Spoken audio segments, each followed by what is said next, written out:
ಇನ್ನು ಲಕ್ಕುಂಡಿಯಲ್ಲಿ ಎರಡನೇ ದಿನದ ಉತ್ಖನನ ಕಾರ್ಯ ನಡೀತಾ ಇದೆ. ಅಪರೂಪದ ವಸ್ತು ಕೂಡ ಪತ್ತೆಯಾಗಿರುವಂತದ್ದು. ಈ ಒಂದು ಸಂದರ್ಭದಲ್ಲಿ ಶಿವಲಿಂಗ ರೂಪದ ವಿಗ್ರಹ ಪತ್ತೆಯಾಗಿದೆ. ಗ್ರಾಮಸ್ಥರಲ್ಲಿ ಅಚ್ಚರಿ ಕೂಡ ಮೂಡಿದೆ. ಇದರಿಂದ ಎರಡನೇ ದಿನವೂ ಕೂಡ ಮುಂದುವರಿದಿದೆ ಉತ್ಖನನ ಕಾರ್ಯ. ಇದೀಗ ಉತ್ಖನನ ಕಾರ್ಯಕ್ಕೆ ಗ್ರಾಮಸ್ಥರಿಂದಲೇ ವಿರೋಧ ಕೂಡ ವ್ಯಕ್ತವಾಗ್ತಾ ಇದೆ. ಉತ್ಖನನದಿಂದಾಗಿ ವೀರಭದ್ರೇಶ್ವರ ಜಾತ್ರೆಗೆ ಅಡ್ಡಿ ಆಗ್ತಾ ಇದೆ ಅಂತ ಇದೀಗ ಗ್ರಾಮಸ್ಥರು ಆಕ್ರೋಶವನ್ನ ಕೂಡ ಹೊರಹಾಕ್ತಿದ್ದಾರೆ. ಜೊತೆಯಲ್ಲಿ ವಿರೋಧವನ್ನ ಕೂಡ ಮಾಡ್ತಿದ್ದಾರೆ. ಜಾತ್ರೆ ನಿಂತರೆ ಊರಿಗೆ ಕೇಡಾಗತ್ತೆ ಅಂತ ಗ್ರಾಮಸ್ಥರಲ್ಲಿ ಆತಂಕ ಮೂಡಿದೆ.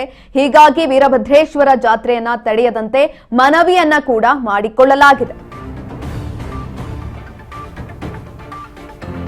ಲಕ್ಕುಂಡಿಯಲ್ಲಿ ಉತ್ಖನನ ಕಾರ್ಯ ನಡೀತಾ ಇರುವಂತದ್ದು. ಈ ಸಂದರ್ಭದಲ್ಲಿ ಅಪರೂಪದ ವಸ್ತು ಕೂಡ ಪತ್ತೆಯಾಗಿದೆ. ಇದೀಗ ಉತ್ಖನನ ಕಾರ್ಯಕ್ಕೆ ಗ್ರಾಮಸ್ಥರು ವಿರೋಧವನ್ನ ಕೂಡ ವ್ಯಕ್ತಪಡಿಸ್ತಾ ಇದ್ದಾರೆ. ಉತ್ಖನನದಿಂದಾಗಿ ವೀರಭದ್ರೇಶ್ವರ ಜಾತ್ರೆಗೆ ಅಡ್ಡಿ ಆಗ್ತಾ ಇದೆ ಅಂತ ಆತಂಕವನ್ನ ವ್ಯಕ್ತಪಡಿಸ್ತಾ ಇದ್ದಾರೆ. ಜಾತ್ರೆ ನಿಂತ್ರೆ ಊರಿಗೆ ಕೇಡಾಗತ್ತೆ ಅಂತ ಗ್ರಾಮಸ್ಥರು ಆಕ್ರೋಶವನ್ನ ಹೊರಹಾಕ್ತಾ ಇರುವಂತದ್ದು. ಹೀಗಾಗಿ ವೀರಭದ್ರೇಶ್ವರ ಜಾತ್ರೆಯನ್ನ ತಡೆಯದಂತೆ ಮನವಿಯನ್ನ ಕೂಡ ಮಾಡಿಕೊಳ್ಳಲಾಗಿದೆ. ವೀರಭದ್ರೇಶ್ವರ ಜಾತ್ರೆಗೆ ಅನುಮತಿ ನೀಡುವಂತೆ ಆಗ್ರಹಿಸ್ತಾ ಇದ್ದಾರೆ ಗ್ರಾಮಸ್ಥರು. ಪ್ರಾಚೀನ ಕಾಲದ ಅಪರೂಪದ ವಿಗ್ರಹ ಇದೀಗ ಪತ್ತೆಯಾಗಿದೆ. ಲಕ್ಕುಂಡಿಯಲ್ಲಿ ಉತ್ಖನನ ಕಾರ್ಯ ಆಗ್ತಾ ಇರುವಂತದ್ದು. ಈ ಒಂದು ಸಂದರ್ಭದಲ್ಲಿ ಪ್ರಾಚೀನ ಕಾಲದ ವಿಗ್ರಹ ಪತ್ತೆಯಾಗಿದೆ. ಜೊತೆಯಲ್ಲಿ ಗ್ರಾಮಸ್ಥರು ಕೂಡ ಇದಕ್ಕೆ ವಿರೋಧವನ್ನ ವ್ಯಕ್ತಪಡಿಸ್ತಾ ಇದ್ದಾರೆ. ಯಾಕಂತ ಅಂದ್ರೆ ಇದರಿಂದ ಜಾತ್ರೆ ಉತ್ಸವ ನಿಲ್ತಾ ಇದೆ.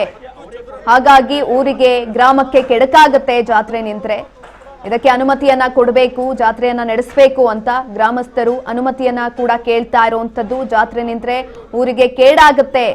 ಪ್ರತಿ ವರ್ಷನೂ ಕೂಡ ಇಲ್ಲಿ ವೀರಭದ್ರೇಶ್ವರ ಸ್ವಾಮಿ ಜಾತ್ರೆಯನ್ನ ಮಾಡ್ತಾರೆ. ಹಾಗಾಗಿ ಜಾತ್ರೆ ಒಂದು ವೇಳೆ ಏನಾದ್ರೂ ನಿಂತ್ರೆ ಗ್ರಾಮಕ್ಕೆ ಕೆಡಕಾಗತ್ತೆ, ಇದರಿಂದ ತೊಂದರೆ ಆಗತ್ತೆ ಅಂತ ಆತಂಕವನ್ನ ಕೂಡ ವ್ಯಕ್ತಪಡಿಸ್ತಾ ಇದ್ದಾರೆ. ಆದಷ್ಟು ಬೇಗ ಇದನ್ನ ನಿಲ್ಲಿಸಬೇಕು, ಜಾತ್ರೆಯನ್ನ ಮಾಡೋದಕ್ಕೆ ಅನುಮತಿಯನ್ನ ಕೊಡಬೇಕು ಅಂತ ಮನವಿಯನ್ನ ಕೂಡ ಸಲ್ಲಿಸಲಾಗಿದೆ. ವೀರಭದ್ರೇಶ್ವರ ಜಾತ್ರೆಗೆ ಅನುಮತಿಯನ್ನ ನೀಡುವಂತೆ ಆಗ್ರಹಿಸಲಾಗ್ತಾ ಇದೆ. ಇದೀಗ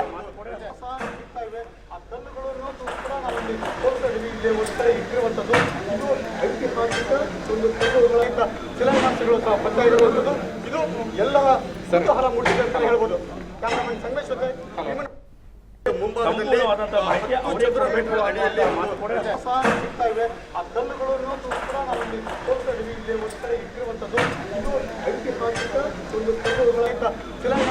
ಪತ್ತೆಯಾಗಿರುವಂಥದ್ದು. ಇದು ಎಲ್ಲ